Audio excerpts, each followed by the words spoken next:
Praise the lord, హల్లెలూయా. దేవునికి మహిమ కలుగును గాక. క్రీస్తు యేసునందు నా ప్రియమైన దేవుని బిడ్డలని మీ అందరికీ ఈ ఉదయకాలపు శుభములు తెలియచేస్తున్నాను. ప్రియమైన దేవుని బిడ్డలారా, నిత్యముగా ఈరోజు ఆయన యొక్క దీవెన, అభిషేకం, కృప మనకు తోడే ఉండి మనల్ని బలపరిచి నడిపించును గాక. ఆమేన్. హల్లెలూయా. ఈ దినము దేవుని యొక్క వాక్య భాగంలో ఉండి ఒక మాటను మనం ధ్యానించబోతున్నాం. మన మధ్యలో దైవజనులు పాస్టర్ యోహాన్ గారు, వైఎస్ఆర్ కాలనీ, నెల్లూరు ప్రాంతంలో సేవ చేస్తున్న దైవజనులు మన మధ్యలో ఉన్నారు. దైవజనుడు తన యొక్క నోటి నుండి దేవుని యొక్క మాటలు మనకు వివరించబోతున్నారు. శ్రద్ధగా ఆలకిస్తూ దేవుని యొక్క ఆత్మ మనకి ఏమైతే బోధిస్తున్నారో వాటి ప్రకారం మనం జీవిద్దాం. కృప మనకు తోడే ఉండి మనల్ని బలపరిచి నడిపిస్తుంది. Praise the lord. Praise the lord. Hallelujah. దేవుని పరిశుద్ధ నామానికి మహిమ కలుగును గాక. మరొకసారి క్రీస్తునందు ప్రియ దేవుని బిడ్డలారా, మీ ముందుకు రావటానికి దేవుడు కృప చూపించారు. అందుని బట్టి ప్రత్యేకంగా వందనాలు తెలియజేస్తున్నారు. ఉదయకాల సమయంలో పరిశుద్ధ గ్రంథంలో ఒక మాట మనం చదువుకుంటే, యాకోబు రాసిన పత్రిక 5వ అధ్యాయము 16వ వచనంలో, నీతిమంతుని విజ్ఞాపన మనపూర్వకమైనదై బహుబలము గలదై ఉండును. నీతిమంతుడు ప్రార్థన చేస్తే ఆ ప్రార్థనకు బలం వస్తుందని, ఆ ప్రార్థనకు శక్తి వస్తుందని మరి లేఖనాల్లో మనం చదివాం. కానీ చాలామంది రోజుల్లో ప్రార్థన చేస్తున్నప్పటికీ ఆ ప్రార్థనకి బలం రావటం లేదు. ఆ ప్రార్థన వల్ల కార్యాలు జరగటం లేదు. ఆ ప్రార్థన వల్ల మనం ఏ అద్భుతాలు కూడా చూడటం లేదు. గంటలుగా ప్రార్థనలు అయితే చేస్తుంటారు, కానీ వాళ్ళల్లో ఏమాత్రము మార్పు ఉండదు. కారణం ఏమై ఉంటుంది అంటారు? వాక్యం ఏమో, నీతిమంతుడు ప్రార్థన చేస్తే ఆ ప్రార్థనకి బలం ఉంటుంది, ఆ ప్రార్థనకి శక్తి ఉంటుంది అని మనం చదువుతున్నాం. కానీ నీతిమంతుడు అంటే ఎవరు?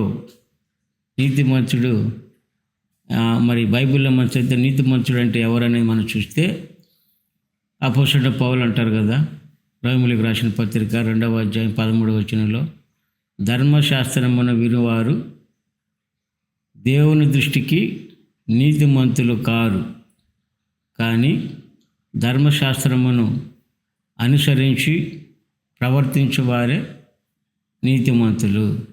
హల్లెలూయా. ఈ విధంగా మనం ఆ రోమీయులకు రాసిన పత్రికలో దైవజనుడు పౌలు ప్రస్తావిస్తాడు. ధర్మశాస్త్రం అని అంటే పరిశుద్ధ గ్రంథం అనే బైబిల్ను, ధర్మశాస్త్రం పాత నిబంధన కాలంలో ధర్మశాస్త్రం అంటే మరి ఈ కొత్త నిబంధన కాలంలో మనం చూస్తాం కదా, ఆ పరిశుద్ధ గ్రంథం అనే బైబిల్. కాబట్టి నా ప్రియదేవుని ప్రియులారా, ఆ యొక్క వాక్యము వినటం ప్రాధాన్యత కాదు, కానీ వాక్యము వినేవారు వాక్యం వినంత మాత్రాన దేవుని దృష్టికి నీతిమంతులు కారు, కానీ వాక్యం ప్రకారంగా అనుసరించి వాక్యం ప్రకారంగా ప్రవర్తించేవారే దేవుని దృష్టికి నీతిమంతులని. హల్లెలూయా. అలాగే ఆ విధంగా వాక్యము వినుట ద్వారా కానివ్వండి, వాక్యము చెప్పిన వాళ్ళు కానివ్వండి, విన్నవాళ్ళు కానీ దాని ప్రకారంగా మనం జీవించకపోతే, ఆ వాక్యానుసారంగా మనం నడుచుకోకపోతే, మనం ఎంత ప్రార్థన చేసినా ఆ ప్రార్థనకి బలం రాదు, ఆ ప్రార్థనకి శక్తి రాదు.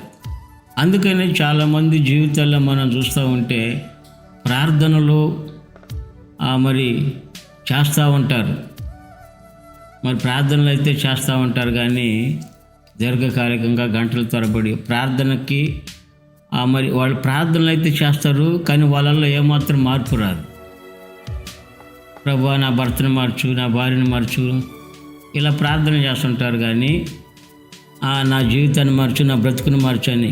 కానీ ఆ యొక్క ప్రార్థన అయితే చేస్తారు, కానీ వాళ్ళ జీవితంలో మార్పు రాదు, వాళ్ళ బ్రతుకు మారదు. కారణం ఏంటంటే ప్రార్థన అయితే చేస్తారు, వాక్యం వింటారు, కానీ వాక్యం ప్రకారంగా అనుసరించి ప్రవర్తించరు. అలాగే వాక్యం చెప్తారు, కానీ అనేక మంది వాక్యం చెప్తారు, కానీ చెప్పేవాళ్ళు కూడా వాక్యానుసారంగా నడుచుకోరు. ఈ విధంగా నడుచుకోకపోవటం వల్ల, వాక్యాన్ని అనుసరించి ప్రవర్తించకపోవటం వల్ల మనం ఎంత ప్రయోజనం చేసినా, ఎంత ప్రార్థన చేసినా అది నిష్ప్రయోజనంగా మారిపోదు. అందుకని మన జీవితాల్లో ఆ మార్పు అనేది రాదు. మార్పు అనేది రాదు. మన జీవితంలో మార్పు రావాలంటే, మన బ్రతుకులు మారాలంటే, మనకున్న ఆ యొక్క వ్యసనాల నుంచి మనకు విడుదల కలగాలంటే మనము విన్న వాక్యం ద్వారా ఏ రోజైతే సేవకుల ద్వారా మనతో దేవుడు మాట్లాడతాడో ఆ విని వాక్యాన్ని అక్కడే వదిలేయకుండా ఆ వాక్యాన్ని మన హృదయంలో భద్రపరుచుకొని ఇంటికి వెళ్ళిన తర్వాత ఆ వాక్యానుసారంగా అనుసరించి ప్రవర్తించాలి. అలాగే వాక్యం చెప్పినటువంటి వాళ్ళు కూడా మళ్ళీ సేవకులు అనేవాళ్ళు కూడా చాలామంది వాక్యం చెప్తారు, కానీ ఆ వాక్యానుసారంగా నడుచుకోరు, వాక్యానుసారంగా వాళ్ళు ప్రవర్తించరు. అందుకనే వాళ్ళు చాలామంది కూడా ఈ రోజుల్లో వాళ్ళ జీవితంలో ప్రార్థన చేసినా కూడా మార్పు రాకపోవడం కారణం ఏంటంటే వీళ్ళు నీతిమంతుల పట్టీలో వాళ్ళ పేర్లు ఉండవు, నీతిమంతుల జాబితాలో వాళ్ళ పేర్లు ఉండవు. ఎందుకంటే ఇప్పుడు వాక్యం అనేది మరి ఖచ్చితంగా వాక్యానుసారంగా నడుచుకోవాలి. ఆ వాక్య ప్రకారంగా జీవిస్తేనే మన జీవితాలు మార్పు వస్తుంది. మనం ఊరికి చెప్పుకొని విని ఈరోజు పాస్టర్ గారు మంచి వాక్యం చెప్పారు, బాగుంది, మంచి మెసేజ్ అని అనుకోవటం కాదు. ఇంటికి పోయిన తర్వాత ఆ వాక్యాన్ని నెమరు వేసుకుంటే వాక్యానుసారంగా మనం నడుచుకోవాలి. అలాగే బోధిస్తున్నటువంటి వాళ్ళు కూడా పరిశుద్ధ గ్రంథం అని బైబిల్ని మరి చెప్పటమే కాకుండా చెప్పేవాళ్ళు కూడా ఆ తర్వాత బోధించిన పెద్దప్ప భ్రష్టుడైపోకుండానట్లుగా ఏమండి మరలా మనం ఆ వాక్యానుసారంగా నడుచుకోవాలి. అప్పుడే ఒక దైవ సేవకుడైనా ఒక విశ్వాసి అయినా ప్రార్థన చేసినప్పుడు ఆ ప్రార్థనకి శక్తి వస్తుంది, బలం వస్తుంది. వెనువెంటనే వారి జీవితంలో కార్యాలు జరుగుతాయి, అద్భుతాలు జరుగుతాయి. ఆమేన్, హల్లెలూయా. మనం దైవజనుడిని ఏలియాని చూస్తాం. ఏలియా భక్తుడు, ఏలియా దైవజనుడైన ఏలియా కూడా మనలాంటి మనిషి స్వభావం కలిగినటువంటి వ్యక్తే. ఆయన ప్రార్థన చేస్తాడు. ఆయన ప్రార్థన చేసినప్పుడు 3.5 సంవత్సరాల పాటు వర్షము కురవదు అని అంటే వాన ఆగిపోద్ది, వాన కురవదు. ఆయన ప్రార్థన చేసిన వెంటనే ఆ ప్రార్థనకి శక్తి వచ్చి బలం వచ్చి వర్షాన్ని ఆపేస్తాడు దేవుడు. అలాగే తర్వాత మరలా వర్షం కురవాలని మళ్ళీ ప్రార్థన చేసినప్పుడు మరలా వర్షం కురవటం అనేది మనం చూస్తున్నాం. అతను కూడా మనలాంటి మనిషే, మనుషుని యొక్క స్వభావం కలిగినటువంటి వ్యక్తే. కారణం అతని ప్రార్థనకి ఎందుకు వెంటనే అక్కడ జవాబు వచ్చి వర్షం ఆగిపోవటం కానీ తిరిగి మరలా కురవటం కానీ జరిగిందంటే అతడు నీతిమంతుడిగా జీవించాడు. నీతిమంతుని జాబితాలో అతని పేరు పొందుపరచబడింది. నీతిమంతుని పట్టికలో ఆయన పేరు ఉంది. ఆయన వాక్యం వినేవాడే కాదు, విన్న వాక్యం ప్రకారంగా జీవించేవాడు. అలాగే వాక్యాన్ని బోధించేవాడే కాదు, చెప్పబడిన వాక్యం ప్రకారంగా బోధించిన వాక్యం ప్రకారంగా అతను అనుసరించి ప్రవర్తించే వ్యక్తి. ఇది మనం చేయకూడదు అని సేవకుల ద్వారా దేవుడు మాట్లాడినప్పుడు అది చేయకుండా ఉండటమే వాక్యానుసారంగా నడుచుకోవటం. ఇప్పుడు మనం తాగకూడదు అని అన్నప్పుడు సేవకుడి ద్వారా నిలబడినప్పుడు మనం తాగకుండా ఉండాలి. బూతులు మాట్లాడకూడదు అని దైవ సేవకుడి ద్వారా దేవుడు మాట్లాడినప్పుడు ఆ వాక్యం విన్న మనము ఇంటికి పోయినాక బూతులు మాట్లాడకుండా ఉండాలి.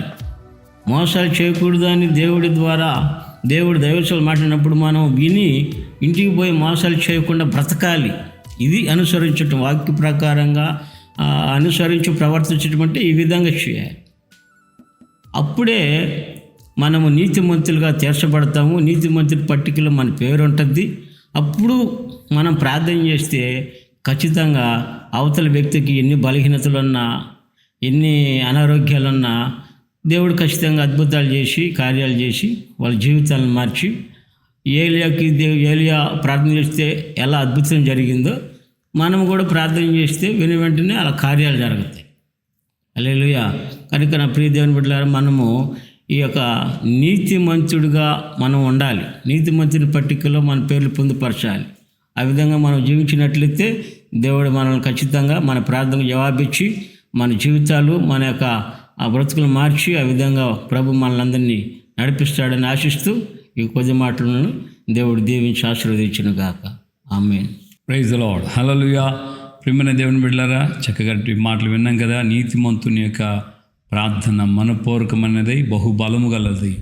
బహుబలము కలిగిన మనపూర్వకమైన ప్రార్థన చేయాలంటే మనము నీతిమంతులుగా ఉండాలి. నీతిమంతులు అంటే మనం ధర్మశాస్త్రాన్ని వినటం మాత్రం కాదు, దాని ప్రకారం ఆచరించాలి. దాని ప్రకారం మనం జీవించాలి.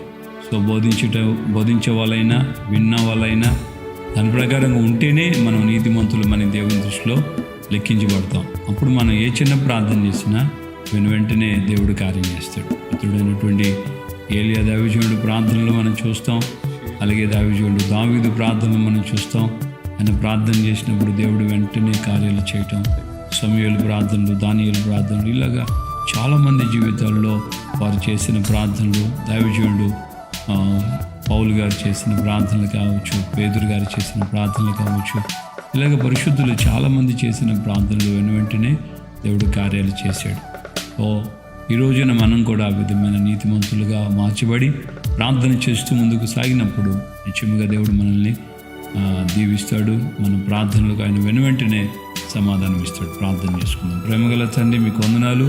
కొద్ది కాలం ముందు మాతో మీరు మాట్లాడి మమ్మల్ని ధైర్యపరిచారు. అందుకే ఇష్టం నీతిమంతుని విజ్ఞాపన మనపూర్వకమైనది, బహుబలము గలది అని మీ యొక్క లేఖనాల ద్వారా మీ దాసులు యాకోబు గారు చెప్పిన మాటలు ఈ రోజున ధ్యానించుకోవడానికి మీరు ఇచ్చిన సమయాన్ని బట్టి మీకు వందనాలు. ఆయన మేము నీతిమంతులమై ఆయన మీ సన్నిధిలో మీ యొక్క వాక్యానుసారంగా బోధించుచు జీవించుచు మీ ఎదుట మేము నీతిమంతులుగా నడిపించబడినప్పుడు నిశ్చయముగా అయ్యా మేము చేసే ఏ చిన్న ప్రార్థన అయినా మీరు వెంటనే ఆలకించి అద్భుతం చేసే దేవుడని మరొకసారి మీ లేఖనాల ద్వారా తేటపరిచారు, ధైర్యాన్ని ఇచ్చారు, విశ్వాసాన్ని ఇచ్చారు. కనుక ఈ మాటలు విన్నని బిడలైన మేము అందరము ఈ విధంగా వాక్యానుసారంగా జీవిస్తూ మీరు అక్కడి రాజ్యానికి సిద్ధపడ్డు సహాయించారు. ఘనత మహిమ ప్రభావాలు మీరు మాత్రం పొందమని యేసు పరిశుద్ధ నామములో ప్రార్థన చేసి పొందున్నాము తండ్రి. ఆమేన్. నా ప్రభువైన యేసుక్రీస్తు కృపయు తండ్రి అయిన దేవుని ప్రేమ పరిశుద్ధాత్మిక అన్యోన్య సహవాసం సమాధానం ఇప్పుడు ఎల్లప్పుడూ సకల పరిశుద్ధులకి మనకును ప్రభు రాకడ వరకు వాక్యం బోధించిన సేవకునికి విన్న వారందరికీ కృపయు సన్నిధి సమాధానం నీతిమంతుల జాబితాలో చేరిన వారందరికీ తోడే ఉండి అండ్ ఆఖరి రాజ్యానికి సిద్ధపరచును గాక. ఆమేన్. హల్లెలూయా. ప్రాఫెట్ అందరికీ వందనాలు. వ్యవసాయకులు యోహాన్ గారు నెల్లూరు జిల్లా వైఎస్ఆర్ కాలంలో సేవ చేస్తున్నారు. ఆయన పరిచయం కొరకు మీరు ప్రార్థన చేయండి, కుటుంబం కొరకు ప్రార్థన చేయండి. అలాగే విన్న వాక్యానుసారంగా జీవించుచు ప్రభు అక్కడికి రాజ్యానికి సిద్ధపడదాం. అనేక దయతో షేర్ చేయాలని ప్రార్థన.